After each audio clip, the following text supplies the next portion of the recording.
Powered by the Inside the Birds podcast. Now, live from inside the Matt Black Kia Studios. It's Football at 4. Football at 4 is powered by the Inside the Birds podcast, and it is brought to you by PropSwap, America's sports betting marketplace. Sell your sports bets and take your profit. Find out how at PropSwap.com. Download the PropSwap app today. Football at 4 is brought to you by Caesars Entertainment Group of Atlantic City. Come experience the ultimate sports destinations all season long at the Wild Wild West, Tropicana, and Harrah's Resort, Atlantic City. Book your game day experience today at Caesars.com. Andrew Dicecco from InsideTheBirds.com is with us to start things off in the first edition of Football at 4 for Week 1 of the NFL season. Nick Sirianni enters his first season as head coach of the Philadelphia Eagles. And this matchup, it's the first time rookie head coaches will face each other, Arthur Smith, in a season opener since 1973 when Mike McCormick was the Eagles coach against Don Coryell at Veterans Stadium. So it's been a while since we saw a couple of rookie head coaches go mano-a-mano, but that is the story. It's Sirianni and Smith getting their first crack at it, but there's so many other things to dive into, and we start this Football at 4 off with Andrew Dicecco here on the Sports Bash. What's going on, Andrew?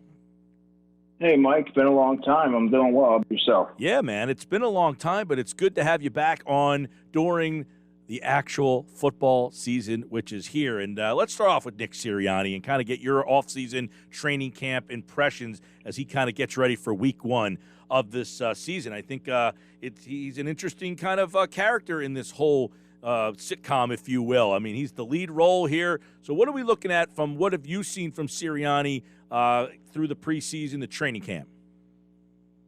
Well, I saw a coach that has a lot of emotional intelligence. He's able to sort of tap into his players and get the most out of them. I really saw a lot of accountability from Nick Sirianni. I saw a lot of player development. You look no further than Quez Watkins and the development of a Jalen Reagor, who now has to take his summer success and translate that into the regular season, of course. But there's been a lot of players that have shown growth under just a brief tenure of Nick Sirianni. He's someone that's going to continuously coach, and his coaching staff is always going to be. They're going to coach the team hard, and they're going to fine tune these details to make sure that there is that accountability factor, and players are continuously improving on flaws in their game. And I think that is a remarkable transition from what the previous regime was sort of known for. And you're going to start to see that. I think ultimately you're going to see a lot of buy-in from the players, and you're going to see a lot of energy, and you're going to see a markedly different team and more explosive and innovative offense, and just a more structured team. And I think that's sort of been conveyed in the practices and in the preseason games, and I think that's sort of going to transition into the regular season. So it's been sort of a breath of fresh air so far into his tenure. Yeah, I want to first pick your brain on Quez Watkins. He was officially the starter on the first depth chart here. And what's the messaging there and how they could use Quez Watkins in a game, not only this game against Atlanta, but this season? Because, hey, Sirianni could have gone the easy route and said, hey, I got a sure-handed veteran player in Greg Ward. But what's the messaging by putting Quez Watkins? What does that tell you in your mind about what this offense might look like? Well, it's very consistent, Mike, with this message of competition, right? Quez Watkins has earned the right to start for this football team by showing up every day, by proving that he really is someone that really attacked the offseason, really carried his momentum from the end of last season and really built on that throughout the offseason, figured out what he needed to work on, which was route running, catches the ball very well. He's an explosive athlete. You want to get him the ball in space. And every day at training camp and in the preseason, he showed up. And he routinely made defensive backs, kept them on their toes, created separation, caught contested catches. So he's not the biggest guy, and he may never be a volume type of player, but he's someone that can take the top off of the defense, keep the defense honest. And I think he adds another dimension to this offense. And when you know what you have in Greg Wood, he's not really going to take a next step in his progression. He's a sure-handed, not exactly a fleet-footed. He's just a chain mover. He's going to give you, 11, 12 yards a catch and move the chains, but he's not going to He can't play outside necessarily. You don't know. He's not going to break a lot of tackles. He's not going to be a vertical slot. But he's going to be there should anything happen, or should you want to mix him in and get a tough third down conversion or things like that, move those chains. But Quez Watkins has earned that role, and it's been very consistent with Nick Sirianni's message from the moment that he got here. Yeah, and I know that Watkins is a guy that we saw some explosion from in the preseason. He had that 70-plus yard touchdown against the Steelers, but that was on a little bubble screen and him just kind of stepping on the gas. How do they, in your mind, intend on using him in this offense? Do we see him, taking shots down the slot? Is he going to be bubble screens, jet sweeps? A big part of this offense, more of a decoy. I think he's a very interesting piece because I have a follow-up question based on your answer here. Yeah, that wasn't an overly complex play by any means. You see that usually on Saturdays in college football. But I think what that did was, Mike, it accented his explosive traits and his breakaway speed, right? I think you're going to see a lot of get him the ball and let his natural athleticism take over. You're going to see him get one-on-one, and they're going to against the corner in the slot, and let's see if he can threaten vertically. And you have a guy on the other side, Devontae Smith, who can get open based on his savvy route running, the short to intermediate routes, and you have Jalen Reagor, who's always going to be a threat. If you get him on the move, get him the football and get him on the move. But I think he's going to be someone, Quez Watkins, to answer your question, that they're going to try and find creative ways to get him on the move, get him in the ball in space, and take advantage of his explosive speed and big play potential. Now, based on that answer, I'm interested to see with Watkins and how they use him, how do you envision the Ertz-Goddard duo being a part of this offense? How is that breakdown? How do you see that in your mind? Well, you have two players in Zach Ertz and Dallas Goedert that offer top 10 potential at their position. So you have to find a way to utilize them. And I think their 12 personnel is going to be utilized very often, especially in the early part of the season when the young receivers are really starting to find their way and the Eagles are really starting to see what they have and base it off of matchups and things like that. But I think you're going to see a lot of 12 personnel with Zach Ertz and Dallas Goedert. And then you're going to see Quez Watkins, who does offer outside and versatility in addition to his slot contributions, inside contributions. So I think you're going to see a lot of rotation going on. I think you're going to see a lot of varying snap counts. I think Devontae Smith is firmly entrenched as the top receiver on this football team.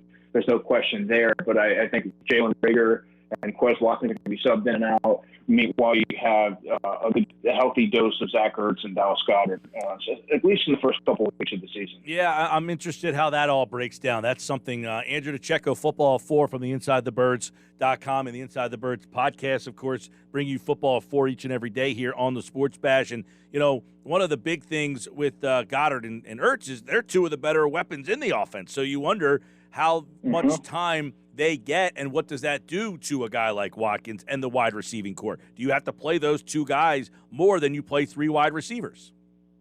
Yeah, Mike, you're right. And as exciting as it is to get those three receivers out there on the football field, you can't forget, you don't want to lose sight of the matchup problems that a player like a Dallas Goedert or Zach Ertz, for that matter, the stress that can put on a defense, right? Zach Ertz isn't an overly explosive player, but he is a tremendous route runner that knows how to get open and has soft hands and is going to be a security blanket for a young quarterback who's really still finding his footing in the NFL, right? I mean, he has 10 snaps in the preseason, played in 4 games last season. So having two competent tight ends in the middle that can work the middle of the field, that have good size and catch radius in Dallas Goedert's case, that's going to be a welcome addition to the offense and really help Jalen's transition, in my opinion. And these receivers, they're going to be in and out of lineups. You're going to see a lot of rotation, particularly with those top 3 guys there. So I think everyone's going to be involved and have a piece of the pie, so to speak. But I think you're going to see a lot of those 2 tight end sets because they both have different skill sets that both put different stresses on defenses. Yep, it's going to be really interesting to see how he uses them. Give me your thoughts on the running back rotation. Did we learn anything about how he'll utilize his running backs in the 3 preseason games? Nothing more than what we sort of already knew. I don't think that we really saw much of anything in the preseason to sort of gauge how they're going to be deployed, Mike. But I think what we do know is Miles Sanders, in my opinion, is not going to be an every down bell cow. That's just not his makeup. But what he is good at, he's an explosive player. He's going to shoulder the lion's share of the carries.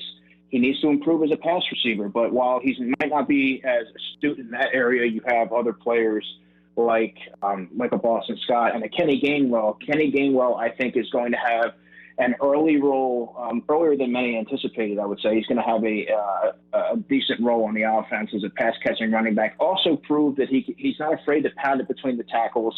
That's an area of his game that we really weren't sure how he was going to adjust as a rookie to that aspect of his game. But he looks very comfortable doing so. You know what you have in Boston Scott. Boston Scott is an explosive player, can't be the number 2 running back ideally. You don't want to, should anything happen to Miles Sanders, Boston Scott isn't someone that's going to be able to take the ball 15, 18 times a game. Then he tends to wear down. That's really not what he's there for. But he can catch the football. He's good on the move. He can run between the tackles if you need him to do so. I think he's good for about 6 to 8 touches a game.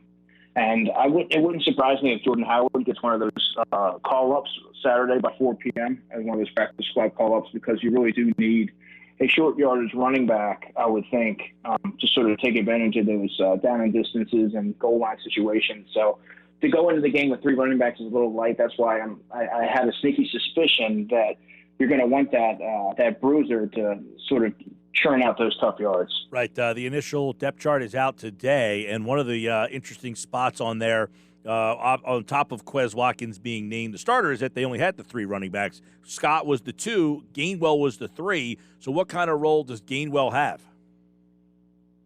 You know, I sort of liken it to Brian Westbrook's rookie season. I believe he was, utilized sparingly, but he made an impact every time he was on the field, it seemed like. I think he only had 46 carries as a rookie, if I'm not mistaken, but it wasn't like a sizable role. However, with just 3 running backs on the roster, should it really remain that way, the Eagles are very comfortable in Kenneth Gainwell having a pretty substantial role in the offense, which tells you that how far that's another example of a player who's progressed under this regime in the early going. So, I mean, he's shown that he can we know he can catch the football. That's what he's been billed at coming out of college when he was very prolific in that area at Memphis. But he's also really impressed me as a runner, Mike, and he can pound the ball between the tackles, but he can also bounce it outside. Don't know that he's a home run type of player, but he's going to be one of those elusive type players that's going to be a thorn in the side of defenses for years to come, and he's going to have a role on this team. And they made that very clear when they put out their 53-man roster. All right, some interesting stuff. Obviously, the backup offensive line. You got Dillard, Herbig, Dickerson, Herbig, and Toth behind Mailata, Seumalo, Kelsey, Brooks, Johnson. We all think that offensive line, if healthy, can be one of the strong parts of this team. And, Mailata wins that job over Dillard, which was one of the battles, but Mailata really pulled away there. But how do you see Landon Dickerson kind of fitting in, if at all, this season? That's one of the most complex situations on the 53-man roster. I had him on the NFI list, so to see that he made the 53 was a little bit of a surprise because of the depth that they have there, Mike. You don't necessarily need him to contribute right away. I thought he was going to take this season as a redshirt year, heal completely from all of his nagging injuries in college, seize a starting job next season, be it left guard, center, wherever it may be, and sort of go from there. But the fact that he's on the 53 and he's counted in there, there has to be some consideration for him playing. I would be against that, but I would think that there needs to be some sort of a rev up period to sort of get him practicing, get him up to the speed of the NFL game. So I don't know how much of an impact he's going to make right off the bat. I think it would take a string of poor performances from an Isaac Seumalo or an injury there to really have to expedite his progression. But he's there. As long as he's on the 53-man roster, he's always going to have that potential to suit up on game day and be a factor. Yeah, because he was listed as the reserve center, not as a guard, because Nate Herbig was listed as the guard at the left guard and the right guard, and Dickerson was not listed as a guard. He was only listed as a center. So I thought that was somewhat interesting. Andrew Dicecco at A Dicecco NFL. Flip to defense, where really no big surprises, Barnett and Sweat were listed as the co-starting defensive ends. But this defense on paper looks pretty good. My one concern is the age, which means injuries could be an issue. But other than that, how do you kind of see this defense entering the season? Yeah, well, much like the wide receiver position, I think there's going to be a rotation of defensive ends. I think you're going to see Josh Sweat get work in quite a bit. I think you're going to see Barnett and Ryan Kerrigan, for that matter, is going to be utilized. You're going to keep these guys fresh and keep them attacking quarterbacks, keep them, keep them flushed out of the pocket, keep a healthy rotation of players there. I think Milton Williams is going to be a big factor as a rookie, more so as a defensive end, I think, because you have Hassan Ridgway on the 53. I think the fact that he offers position versatility is going to really give him a sort of a prominent role early on. He's a very strong player, good lateral agility, strong. So he's someone that I think is going to make an impact early on. So, yeah, you have to like what they have there. The foundation is undoubtedly on the defensive line. They have a good mixture of veterans, proven veterans, and intriguing younger players on that team, in that unit. So that's really going to be where, the game's won or lost in the trenches on both sides. Yeah, I agree. Their defensive front is, if they can stay healthy up front, they got some depth and they got some good players. But up front, they have basically a bunch of guys who have had some injury histories or are older. You got injury history with Sweat and Barnett. Mm-hmm. You've got older guys with Fletcher Cox and Brandon Graham and Ryan Kerrigan. You got some injury issues with Hargrave last year. So they all have a little bit of question. But if they can stay healthy, pretty good. Have they done enough in the secondary to make you feel any better than you did when we entered training camp?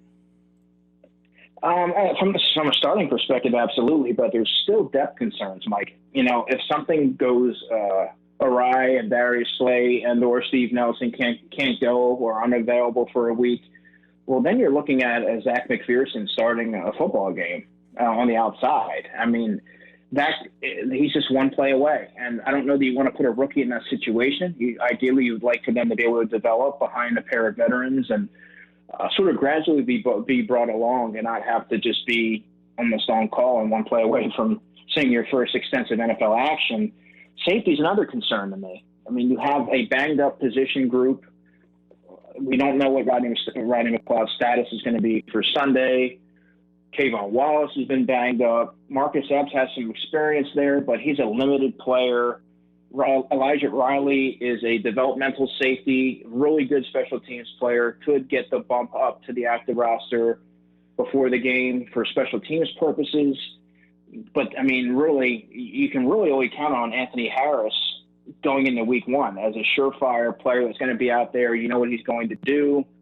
But there's a lot of question marks there as well. So, I mean, that's for starting purposes, I think that they've really retooled that area, and it looks great. But, as far as depth, there's some serious concerns there. Yeah, that's the depth, you're right, is going to be an interesting thing. They brought in Mac McLean today, a North Carolina A&T guy. Now, I said to our audience, if anybody knows anything about him, it would be you. Yeah, good size, 6 foot. He's a little bit leaner, had 8 interceptions in college. He's someone that I think also, just like Andre Sachere, who they acquired off waivers from the Colts, is going to be a factor on special teams. It takes a little bit of time to really find your footing and absorb the defense, really digest that. You get guys that have been here all summer that are still, rookies like Teron Jackson and so on that are probably still finding their way. So it's going to take a while, in my opinion, for some of these late acquisitions to really be able to announce their arrival and carve out a role on defense or offense for that matter. But I think special teams were probably in mind when they acquired Mac. So we're going to see what he's able to do. And he may be inactive this week, but it's obviously a player that they like. He was a rookie free agent with the Denver Broncos. So it'll be interesting to see how quickly he transitions and makes himself available for Jonathan Gannon. Yeah.